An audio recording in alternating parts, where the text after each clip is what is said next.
اور اتباع سنت کے اعتبار سے سب سے بڑی دلیل وہ احادیث ہیں جس میں رب العالمین نے اپنے حبیب کے ذریعے فرما دیا کہ من احدث فی امرنا ھذا ما لیس منہ فہو رد. دیکھو میرے طریقے پر میں نے جس کا حکم نہیں دیا اور تم نے اس کو بنا لیا اپنی طرف سے اس دین کے اندر، کچھ بھی ہو، خواہ وہ نماز ہو، روزہ ہو، حج ہو، زکوٰۃ ہو، قابل قبول نہیں ہے. ہاں، کتنی نمازیں ہم نے بنا لی.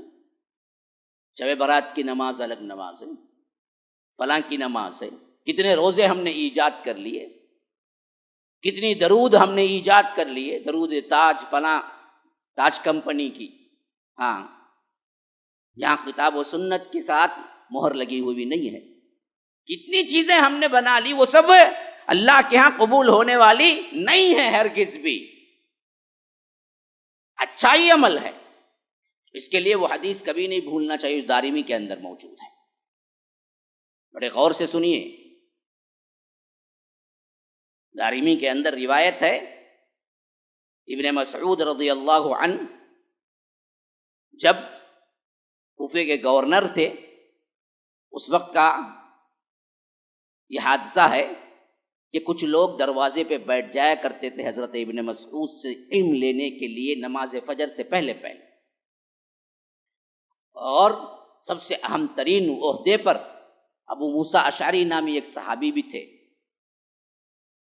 وہ آئے دروازے کے پاس، بیٹھے ہوئے جو لوگ تھے ان سے پوچھا ابو عبد الرحمن ابھی نہیں نکلے ہیں؟ حضرت ابن مسعود کی کنیت ہے. کہا کہ نہیں نکلے ہیں. تو انہیں انتظار کرنے والوں میں ابو موسیٰ اشعری بھی بیٹھ گئے. جب حضرت ابن مسعود باہر نکلے فجر کے لیے تو حضرت ابو موسیٰ اشعری ساتھ میں چلتے ہوئے فرمایا کہ میں آپ کو یہ خاص بات کی اطلاع دینے کے لیے آیا ہوں. کہا کہ کیا ہے؟ کہا کہ میں نے دیکھا کہ بعض لوگ حلقہ بنا کے بیٹھے ہوئے ہیں اور ان میں سے کوئی ایک بندہ کہتا ہے کہ کہو 100 مرتبہ سبحان اللہ، تو وہ پورے مل کے 100 مرتبہ سبحان اللہ سبحان اللہ سبحان اللہ کی تسبیح کرتے ہیں. پھر کچھ دیر بعد ایک اور گروپ ہے وہ جو کہتا ہے اس کا بڑا کہ کہو 100 مرتبہ لا الہ الا اللہ، تو کل ملا کے لوگ 100 مرتبہ لا الہ الا اللہ لا الہ الا اللہ لا الہ الا اللہ کہتے ہیں. ایسے ہی ایک دوسرا حلقہ میں نے دیکھا، اس میں وہاں کا اس کا بڑا کہتا ہے کہ کہو 100 مرتبہ الحمدللہ، تو الحمدللہ الحمدللہ الحمدللہ 100. اس طرح ذکر کے حلقے میں نے دیکھا جو کہ مجھے بہت عجیب لگا. حضرت ابن مسعود رضی اللہ عنہ نے فرمایا کہ تم نے انہیں کیا کہا؟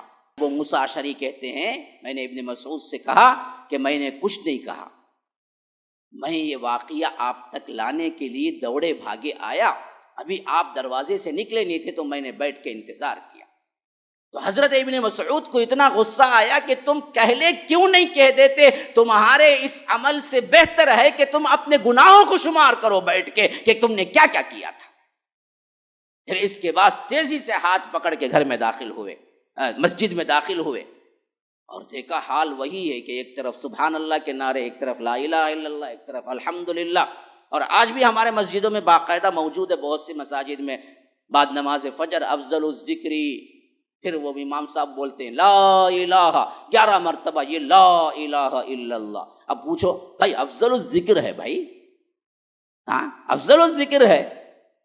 اللہ کی قسم کھا کے کہتا ہوں دوبارہ اور سہبارہ اس منبر پر کھڑے ہونے میں مجھے شک ہو سکتا ہے، لیکن افضل الذکر لا الہ الا اللہ ہونے میں مجھے شک نہیں ہے.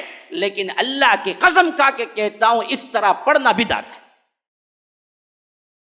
افضل الذکر ہونے میں شک نہیں ہے، لیکن 11 مرتبہ بعد نماز فجر بالجماع بآواز بلند سب مل کے لا الہ الا اللہ جو پڑھتے ہیں وہ بدعت ہے. وہ اللہ کے رسول صلی اللہ علیہ وسلم نے نہیں کیا، کیونکہ یہی بات ابن مسعود نے سمجھائی اس وقت جب یہ حلقوں میں دیکھا کہ ایک ایک بندہ ذکر کر رہا ہے الگ الگ. تو انہوں نے آ کے پوچھا کیا کر رہے ہو لوگوں؟ ان لوگوں نے کہا کہ ابو عبد الرحمن غصہ نہ کیجئے، ہم نے کوئی بری نیت سے نہیں کیا یہ کام، ہم اچھی نیت سے کر رہے ہیں، عبادت کی نیت سے.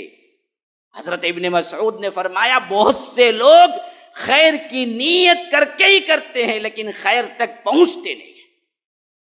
سمجھتے ہیں یہ خیر ہے، یہ ثواب کا کام ہے، لیکن ان کو ثواب ملتا نہیں ہے۔ کیوں؟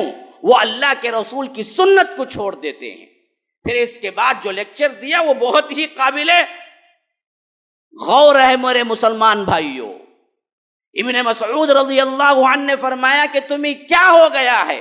ابھی اللہ کے رسول صلی اللہ علیہ وسلم کے کپڑے پہنے ہوئے پھٹے نہیں، استعمال شدہ برتن ٹوٹے نہیں، ان کے ہزاروں صحابہ ابھی زندہ موجود ہیں، ابھی سے تم بدعات و خرافات میں پڑ گئے۔ تمہیں یہ کس نے کہا کہ بالجماع بیٹھ کے بآواز بلند ذکر کرنا ہے؟ ایسے اللہ کے رسول نے کب کیا؟ اگر اس سے بہتر کام تمہارا یہ ہوتا کہ تم بیٹھ کے اپنے گناہوں کو شمار کرتے، اللہ کے ہاں روتے کہ ہم گنہگار ہیں۔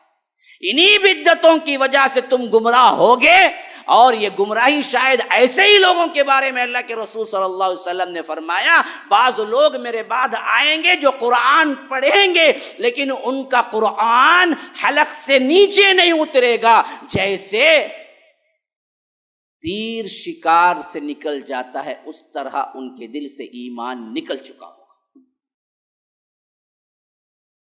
غلط کام نہیں کر رہے تھے، اچھا کام کر رہے تھے، عبادت کر رہے تھے، ذکر کر رہے تھے، لیکن اللہ کے رسول صلی اللہ علیہ وسلم کی سنت پہ نہیں کر رہے تھے۔ تو ابن مسعود نے اسی وقت پیشن گوئی کی، یہ گمراہ لوگ ہیں، شاید انہی کے بارے میں اشارہ کیا گیا، یہ قرآن پڑھیں گے حلق سے نیچے نہیں اترے گا، اور ان کے دل سے ایمان اس طرح نکل چکا ہے جس طرح تیر شکار سے نکل جاتا ہے۔ پھر راوی بیان کرتے ہیں، ڈر جانا چاہیے ان لوگوں کو جو منمانی طور پر عبادتیں کرتے ہیں، اپنے حساب سے جو سمجھے، جو ان کے بڑے کہہ گئے۔